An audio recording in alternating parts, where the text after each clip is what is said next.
on the crossroads of running a business and a family at the same time. I also write for Startup Nation, CorpNet, Modern Mom, and Galtime.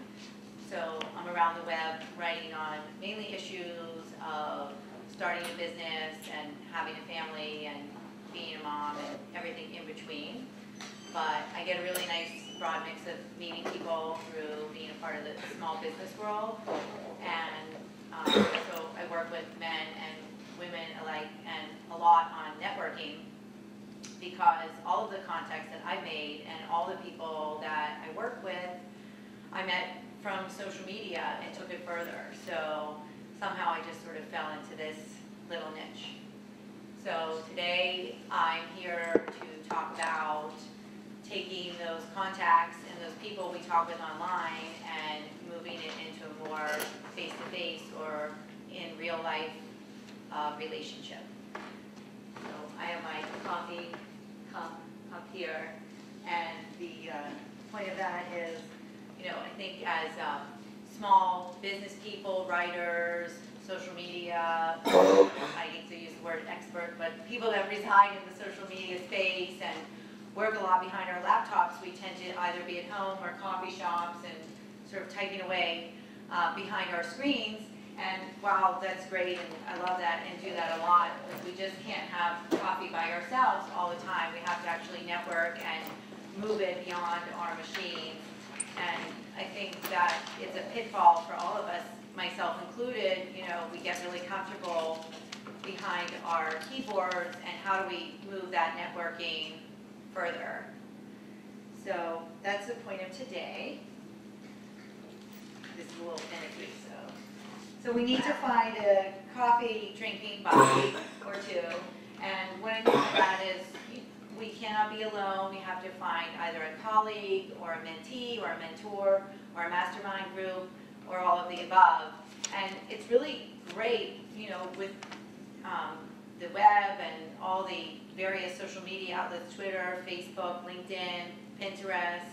We can connect with people locally, nationally, and really expand our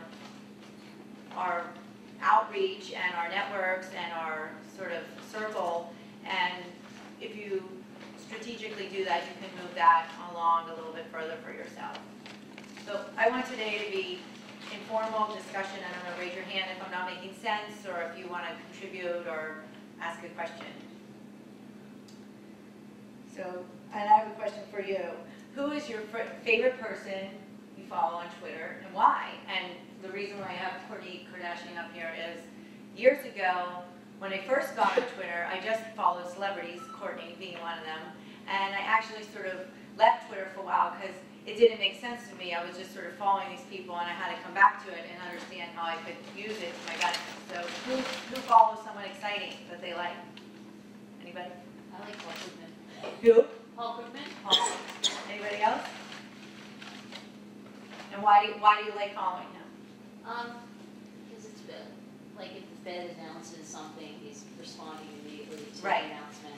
And does that relate to what you, I don't know what you do, does that relate to what you do, or that's just somebody you follow? Interesting. Right, Yeah, exactly. You have to wait till his article comes out in the New York Times to Right. hear how he So you see it there online. And I think, that was, I mean, obviously, for a while I went through the reality TV addiction like everybody else, and I liked following the stars because I knew what was up and coming in their shows and what they were wearing and all that.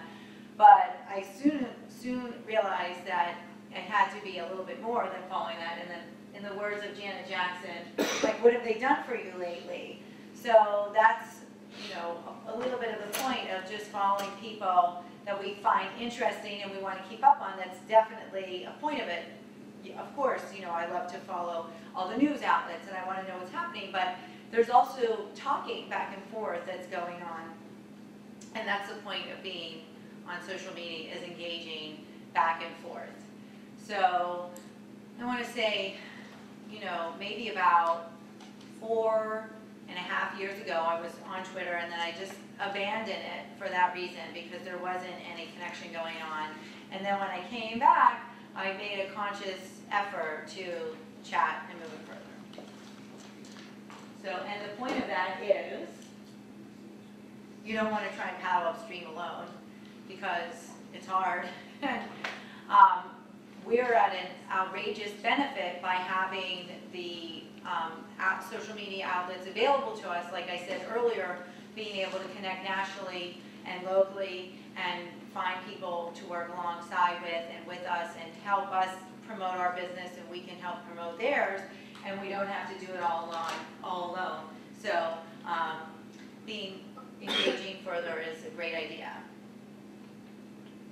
And so the other thing about working at home is often I always hear, so funny, a couple years ago I heard a keynote address where the speaker, and I'm not going to reveal her name because we've become friendly since then, and she's like, don't ever tell anybody that I said that, but she's like, I wrote this speech in my underwear, I was sitting at home and I was Skyping and I had a shirt on but nothing on underneath. And I think as people that are online a lot of times, we like to be in our jammies and talk online, but so we move out. So we'll move on to figuring out.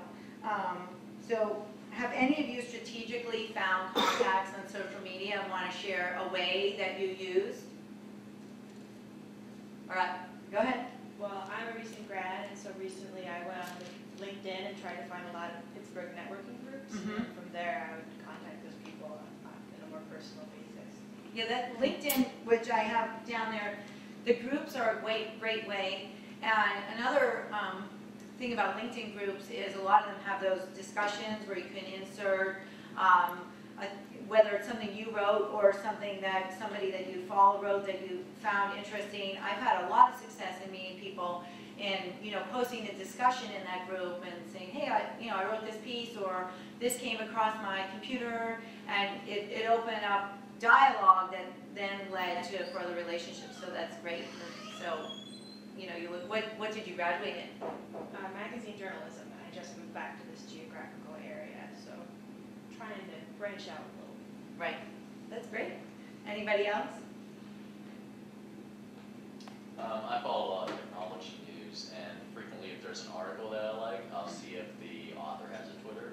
That way I can maybe keep, because a lot of the professional journalists will post their stories and their content and things that matter to them too. So getting a lot of good. That's great. And when you tweet it, you use their hashtag, so or not their hashtag, but their @name, so they know you're following them. And if there's something good that they post, I'll retweet it. Right. That way, they get the recognition. Right. That's great. That's great. I work with music education groups, both on a very local level, like the local high school band, and on a national level as well. So yeah, it's just basically finding keywords that they're going to talk about and searching them on the different social networks, retweeting each other a lot, and even on the national level, I'm getting ready next week to go to a national event where chances are I'm probably going to meet some of these people that I've been retweeting about. So That's great. Yeah. No, I'll talk about that later, because Okay. that's a key thing about what how to move it forward. So a lot of you said things. The first one, what you mentioned, are the searches. So for me, keywords that I may say are mompreneur or women in business or women entrepreneurs, and you can go on Twitter and save those searches, which is great. I'm sure many of you use an app like Hootsuite or TweetDeck or whatnot to keep your columns. And so you can save some of those searches, so throughout the day you can go and sort of get a smattering of what's going on. And that's a great way to then look for who else is tweeting or talking about those topics and either follow them or engage with them or look for them elsewhere on the web. I mean, if they're on Twitter, likely they have a Facebook page or a blog or somewhere where you can also read more about that. So that's a great suggestion. Also with the hashtags, I mean, not necessarily even ones that are trending, but if there's particular hashtags that you like to follow, that's a great way of checking in and finding people too. Something that I've actually found to be really helpful is looking at other people's lists. So the lists are so helpful when other tweeters make a list of people they follow. And I can't see your name tag from here, but when you were talking about authors that you like, so for example, if there was an author that you liked and you really were following a lot of his posts or columns in your particular area, maybe on Twitter, they have a list of people that they made a conglomerate, like authors that they follow, or someone in a particular vertical. And that's a great way to even widen your horizon of people, like-minded people who are on that. So you can go and look at their lists and see if there's other people on those lists that you want to follow or reach out to. So that's really worked great for me.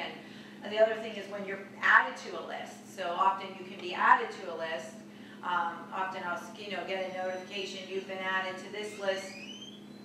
Mom bloggers, and you can go and over there and see the other people who are in your space that they feel fit in your same realm, and check them out too. So it's a great way to network. I mean, networking doesn't have to always be about someone that can do something for you or you can do something for them, but it's important to engage with people in our space too, especially across the country, because different trends happen, and it's good to know, like, we're in Pittsburgh, but things happen usually in New York or LA before they happen here, and so I like to know what they're doing there.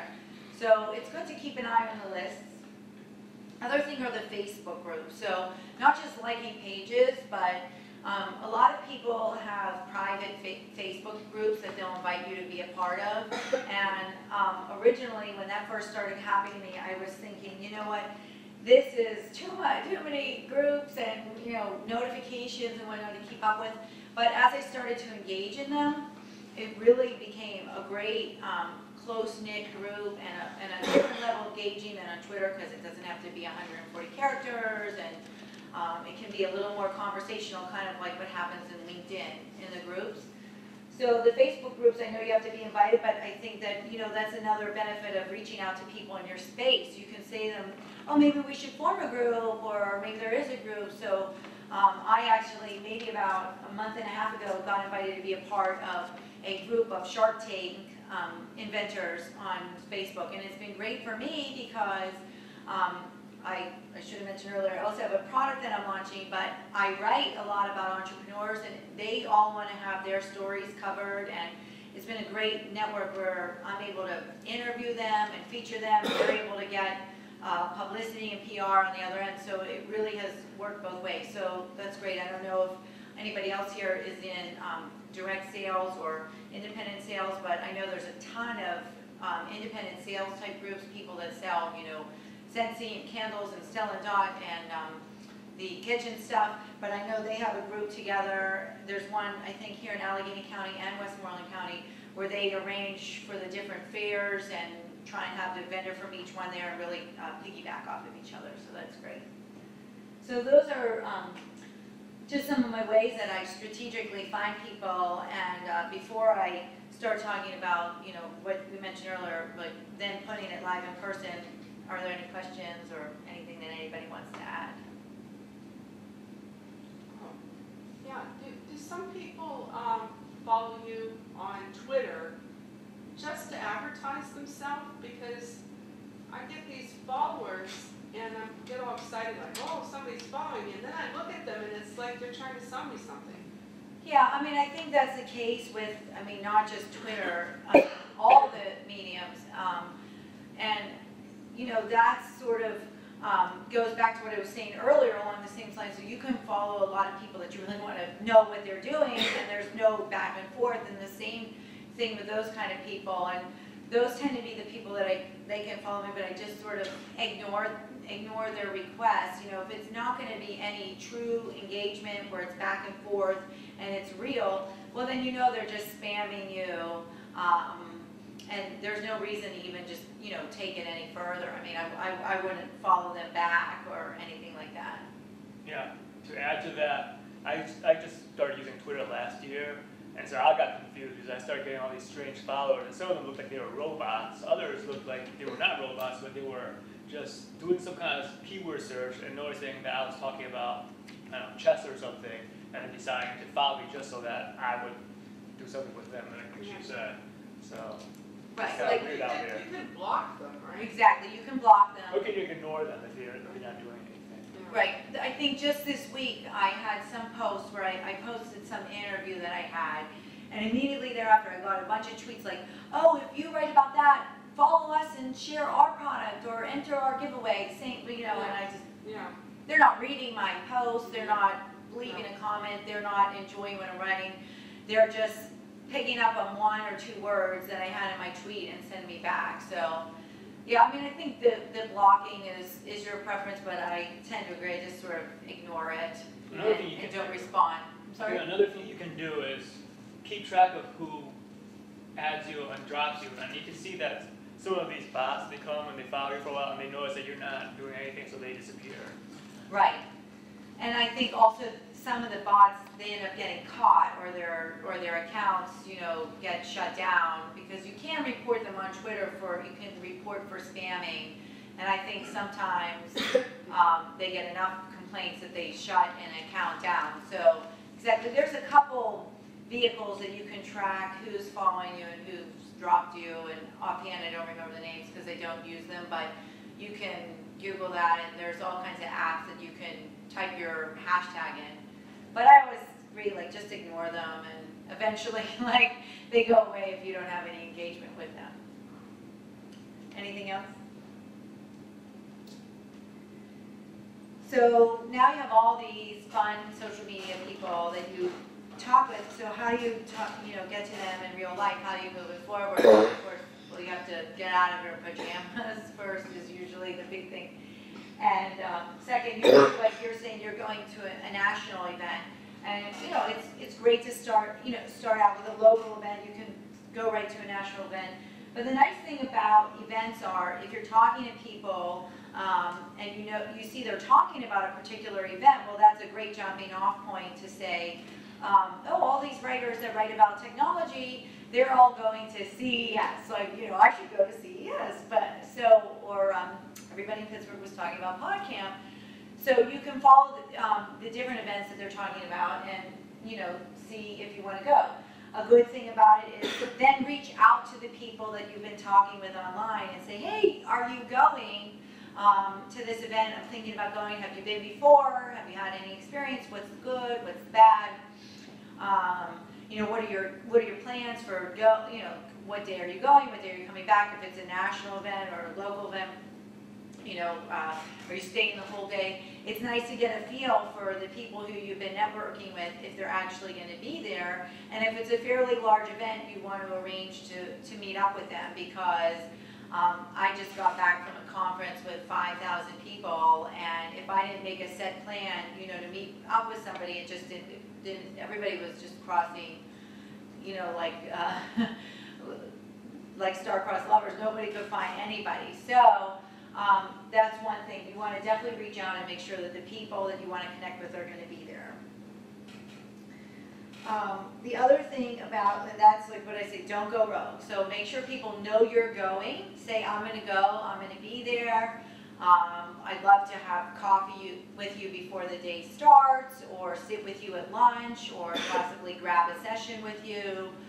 If it's a national type thing where you're going to be there a few days, you know, arrange to meet for dinner. There's so many ways that you can connect with people that you really, you know, want to connect with, and so, you know, let them know that you want to meet them. And so 3, I always say, if you're going somewhere, take a wingman. It's always great to have somebody, you know, an actual, so you can, you know, always find somebody to go with you.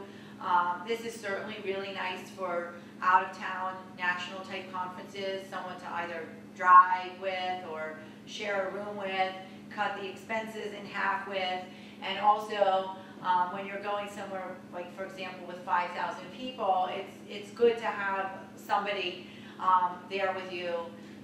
It's just a good feeling, and I think you can have a balance. I mean, I certainly go places alone and show up alone and don't know anybody, and I always have a little bit more of a pit in my stomach when I do that, when I go with a friend or a colleague, but it's great to take somebody with you, and it's a good way to introduce them if they haven't really. I mean, I have a lot of friends who work in different areas and are just slowly engaging in the world of social media and blogging, and I've brought them along to various conferences and events, and it's been a great eye-opening experience for them. It's a good person thing to do.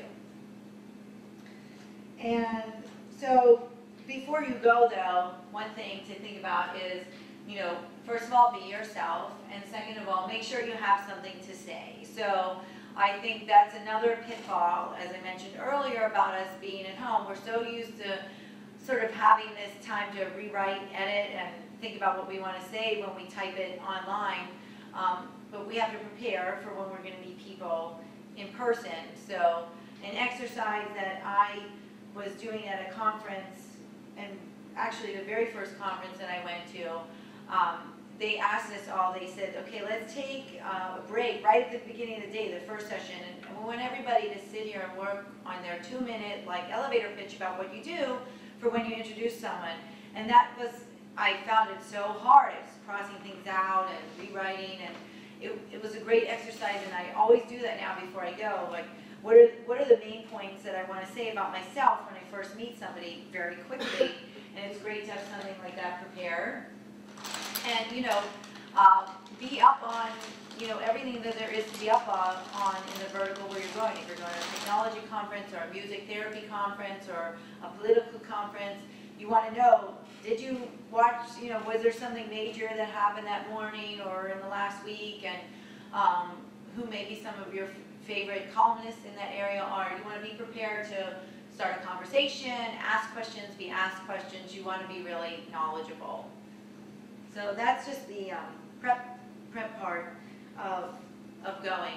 And the other thing that I would say is that you really have to be authentic online and offline. So I think that to your question earlier, like you can tell these people aren't really serious. They don't really care about what you do or what you want to do. They just want you to do something for them, and that's it. And I think, you know, that comes through in our conversations even online. And so the number one step in sort of making these connections of people to meet them at conferences or meet them later for a meetup is to be who you are online. Use your own voice, use your own opinions, and don't stray from that just because you think, oh, well, this person has 20,000 followers because they have these great tweets about sex. Like, you know, these are like these hotbed topics that get them, but be who you are online is what I would say.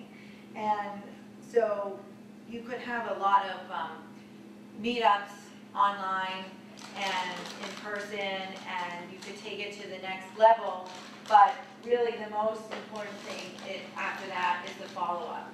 So, and this is like a picture of my son. He's like, I think he's 8 here, and he's totally zoned out already. I mean, that generation, there could be on 8 or 9 different technological devices at one time, but you need to make a time to get together again, and even if it's not meeting up to a conference next year, like the same conference, but what you can do in the meantime, you know, Skype, form a mastermind group, get together online, you know, once a month, every 6 weeks, to talk about what's going on, and really push it forward.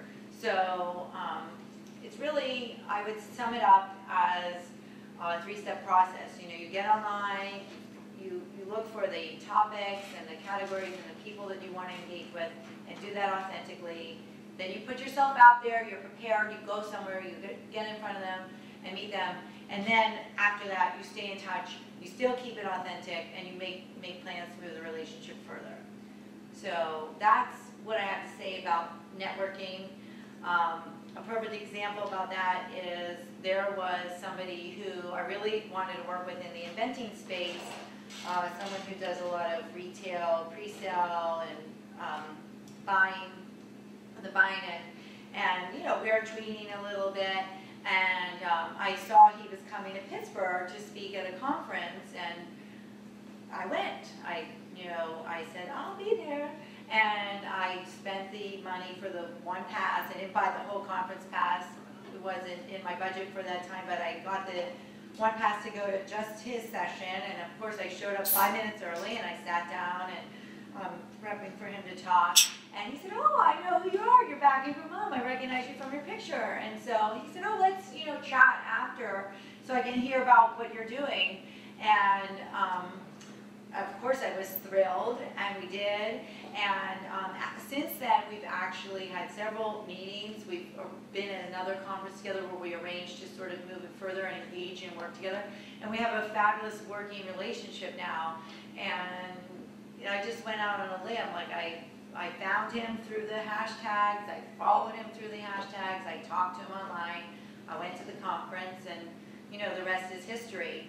So it's sort of like I always say, that's my Twitter love story, except Twitter love story in business. And it's been a fantastic experience. So, any questions till now?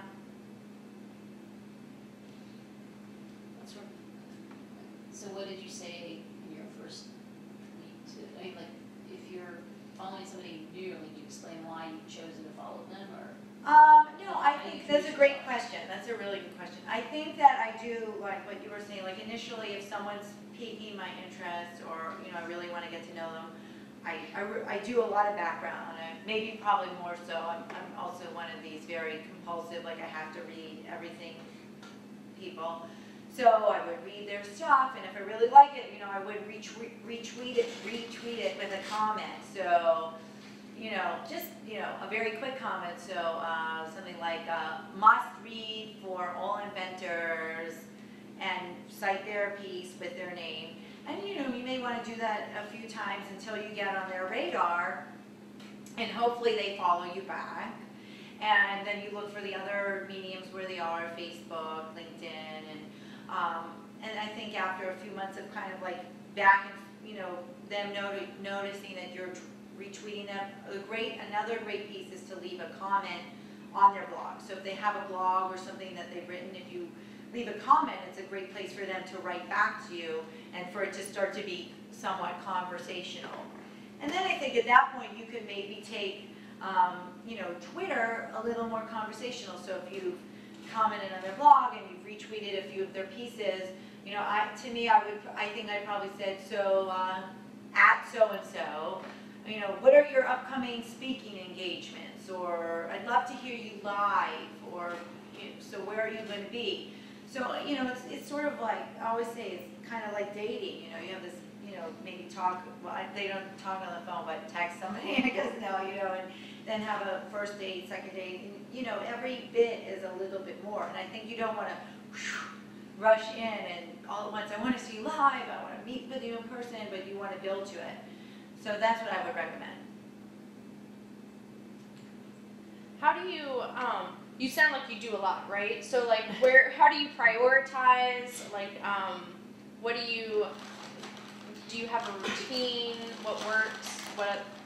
It's funny, at another conference that I spoke at, they asked me this, and I said, well, I don't sleep a lot. But yeah, so I think I'm an early morning person, so other people that I know who are late night people sort of do this late at night, but I do it early morning. I get online and I have, saved on my computer all the different various outlets that I want to read. So I'm keeping up with the reading, and I definitely prioritize. I'm a big believer in getting those few things done in the morning that you don't want to do. So after I do that, I do the things I don't want to do, and I eat the frog then. And every day I schedule what I want to fit in, and I think that you're not going to always do everything. Believe me, there's 30 things I wanted to do yesterday that I still didn't do, but yeah, I set my routine. I read, I set any tweets that I want to do first thing in the morning. Then I go and do things that are usually sending out invoices and taking care of some banking stuff, which is my least favorite part, get that out of the way. And then I maybe come back online and see what's happened with what I've been doing, and then take another break. So I think it's integral. I kind of take a little break, I come back online. The best thing about that is I use Hootsuite, so I have my column set up for what I want to check with my hashtags, so I use that, and my phone is always with me, so that's another way that I stay in touch. And I would just say it's striking a balance of setting the agenda. It's great to be online all day, and most of us are, but When I have a project to do, for example, I shut my email off, I shut my alerts off, so I'm not hearing all the dinging, and I'm able to accomplish, like if I have something to write or a proposal that I have to do, if everything keeps dinging through, it's never going to get done. The other thing that, just a little aside, when I set, I try and chunk things. So if I have calls or Skype calls, I try and do those all like one after another, so I'm in that mode. Or if I have coffee meetings, even though I end up being so wired at the end, I try and do that, you know, from 1 to 4. So I'm just having the meeting, so I'm not leaving and coming back and leaving and coming back. And then you're always distracted from the one thing that you started because I got to go. So chunking your day really helps. Errands are a big thing. I try and save all my errands. You know, if I have to go to the post office and the bank and the, you know, Office Depot or whatever, do that all together. So that's pretty much how I don't know if that answered your question. And I also try and get up and move. The other thing too about like sitting is so hard. You sit at the computer all day, I think you become less effective as the hours wear on. So I always try and, you know, if I can work it in, like run at lunchtime or do something that I just break up my day that way. Anything else?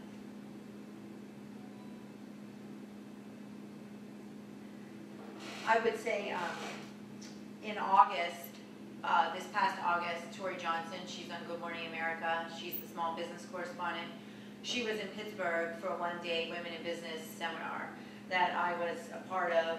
And I met Tori about 2.5 years ago, and we've struck up a great relationship. We've been in touch, and it's grown since then. But in relation to what we were talking about earlier, when I was at the conference and I was speaking, and of course there were a lot of new people there, and one of the questions was, well, how do you get from where you were 2.5 years ago when you mentoring, neither of you knew one another, to now where you communicate a lot and keep in touch and return each other's calls and emails. And back to what I was saying earlier, really at the crux of it was authenticity and really being true to who you are. And the second component that I would say is not always asking for something. So that really ties in with what you were saying earlier about these spammy messages that seem like people want. And I think it's a really great way to start a relationship by giving or showing someone that you're going to do something for them and make it more of a give and take, which is great back to what you were saying earlier about sharing their posts. So you have an audience, you like what they wrote, you're going to share it with them. And so I think there's this mad dash to say, what can you do for me? And can you do this? And can you retweet this for me? And buy my product or share my product. And it's a big turnoff. So I think it's a great step forward when you actually go out on a limb and do something for somebody else first. It always sort of puts a little gold star on your head, I think, for them, that you went out of your way for them.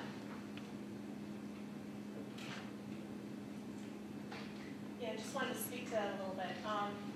About a year ago, I would say, I noticed there's a social media guy at the Chicago Tribune. I used to live in Chicago, so I was following the Tribune, and I kept seeing more and more of his tweets and that sort of thing. So I started following him, and to me, he was just a really good example of how to do social media well. He was entertaining, he was informative, he was friendly and very responsive. If somebody tweeted at him, he'd get right back to them. So I was very impressed with him. So I started retweeting some of his stuff. I would read his blog posts, like you said, and then comment.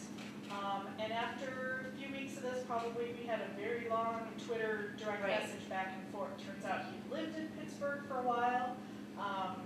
So we've a lot of stuff in common. So we haven't met in person yet, but that's one of my goals. Right, and that's exactly, that's a great, story. That's exactly how you kind of wanted to run like that. And the other thing, how many of you write blog posts for what you do? You have a blog for, so the best thing, the other thing about that is when people leave comments, comment back to them, say something to them back, because they obviously want to engage with you somehow. They like what you said, and you don't know who they are or what they do, but it's a great way of connecting, and it really is very meaningful still, blog creating. In fact, one of the projects that I was recently on, there was a big push to say it is great to tweet and it's so useful and retweet, but commenting really